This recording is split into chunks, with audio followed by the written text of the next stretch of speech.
Hi hall. So இன்றைக்கி வந்துட்டு டே 5 mission கர்மயோகியோட சீரீஸில் நம்ம வந்து என்ன பண்ணியிருக்கோம் அப்படின்னா ஒரு 5 கொஷின்ஸை வந்து எடுத்திருக்கோம்.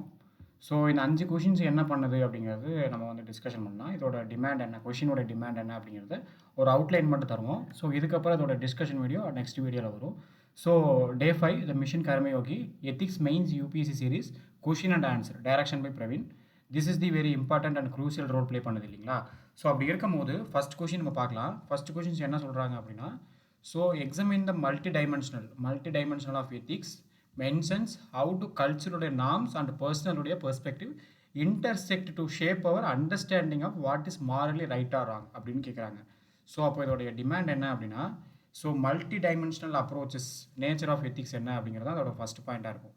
ஸோ நேச்சர் ஆஃப் எத்திக்ஸை வந்து நம்ம எடுத்துக்கணும், மல்டி டைமென்ஷனில் வந்து பண்ணணும். That is the first part of questions. So இல்லைங்களா? ஸோ ஃபஸ்ட் பார்ட் ஆஃப் கொஷின்ஸில் வந்து மல்டி டைமென்ஷனுடைய நேச்சர் ஆஃப் எத்திக்ஸ் என்ன அப்படின்னு பார்க்கணும். ஸோ இது வந்து எப்படி வந்து இதை எப்படிலாம் வந்து ஒர்க் ஆகுது அப்படின்னு பார்க்குறோம். அப்படின்னா கல்ச்சுரலில் வந்து எப்படி ஒர்க் ஆகுது, ஸோ கல்ச்சுரலில் வந்து எப்படி ஒர்க் ஆகுது, மாரலாக எப்படி இதாகுது, அப்புறம் பர்சனலுடைய பெர்ஸ்பெக்டிவில் வந்து எப்படி இருக்குது.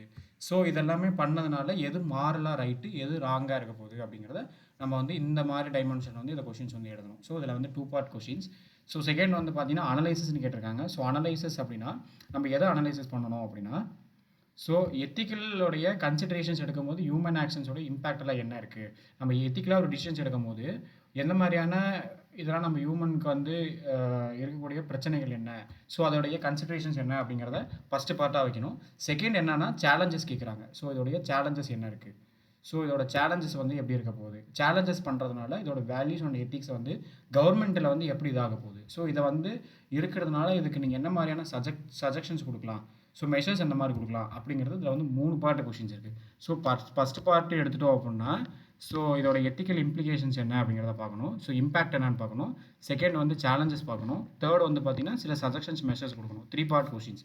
ஸோ ஃபோர்த் கொஷின்ஸ் என்ன சொல்கிறாங்க சார், தேர்ட் கொஷின்ஸ் என்ன சொல்கிறாங்கன்னா, அகாடமிக்கோடைய institutions can play an indispensable role in inculcating that virtues, however they often have their own limitations. அப்படி இருக்கும்போது ஒரு அகாடமிக்கோட இன்ஸ்டிடியூஷன் வந்து எப்படி வந்து பெர்ஃபார்மன்ஸ் பண்ணுது, ஸோ அதோட ரோல் என்ன, வெர்ச்சூஸ் அப்படிங்கிறது ஒழுக்கம், ஸோ அதோடைய ரோல் என்ன இருக்குது, அப்புறம் இதுக்கான உங்களுடைய ஓன் லிமிட்டேஷன் சொல்லி என்ன இருக்குது, இதை டிஸ்கஷன் பண்ணுங்க அப்படின்னு கேட்டிருக்காங்க.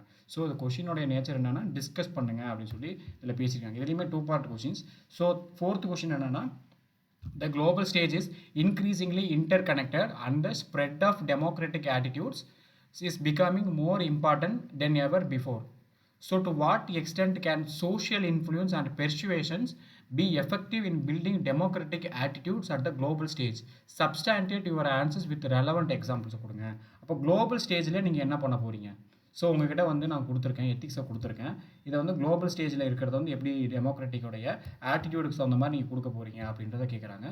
ஸோ ரெண்டாவது என்னென்னா இதோடைய வாட் எக்ஸ்டென்ட், இதாவது சோஷியலுடைய இன்ஃப்ளூயன்சஸ் என்ன பண்ணுது, அப்புறம் அதோடைய பெர்சுவேஷன் என்ன பண்ணுது அப்படின்னு கேட்குறாங்க. ஸோ கீவேர்ட்ஸ் வந்து சோஷியல் இன்ஃப்ளூயன்ஸ், பெர்சுவேஷன்ஸ் வந்து கேட்குறாங்க. இதை வச்சுட்டு நம்ம என்ன பண்ணோம்னா டெமோக்ராட்டிக்கோடைய ஆட்டிடியூட் வந்து குளோபல் ஸ்டேஜில் எப்படி கொண்டு போகலாம் அப்படிங்கிறத இந்த ஃபோர்த்து கொஷினில் வந்து நம்ம வந்து டீட்டெயிலாக எழுதணும். ஸோ ரெலவெண்ட் எக்ஸாம்பிள்ஸோட கொடுக்க சொல்லியிருக்காங்க. சரிங்களா? ஸோ அடுத்து வந்து 5th கொஷின்ஸ் வந்து பார்த்தீங்கன்னா டிஸ்கஷன் பண்ணணும். டிஸ்கஷன் பண்ணுறதுனால இது என்ன பண்ணுறோம் அப்படின்னா, எதெல்லாம் டிஸ்கஷன் பண்ண போகிறோம்னா, இப்போ டிரைவர்லெஸ் கார்ஸ் இருக்குது. இப்போ வந்துட்டு டெஸ்லாலாம் என்ன பண்ணுறாங்க அப்படின்னா டிரைவர்லெஸ் காரை வந்து கொடுக்குறாங்க. ஸோ அதை வந்து எப்படி இருக்க போகுது, அதோட கோட் ஆஃப் எத்திக்ஸஸ் எப்படி இருக்குது, அதோடைய இஷ்யூஸ் எல்லாம் அட்ரஸ் பண்ணுங்கள்.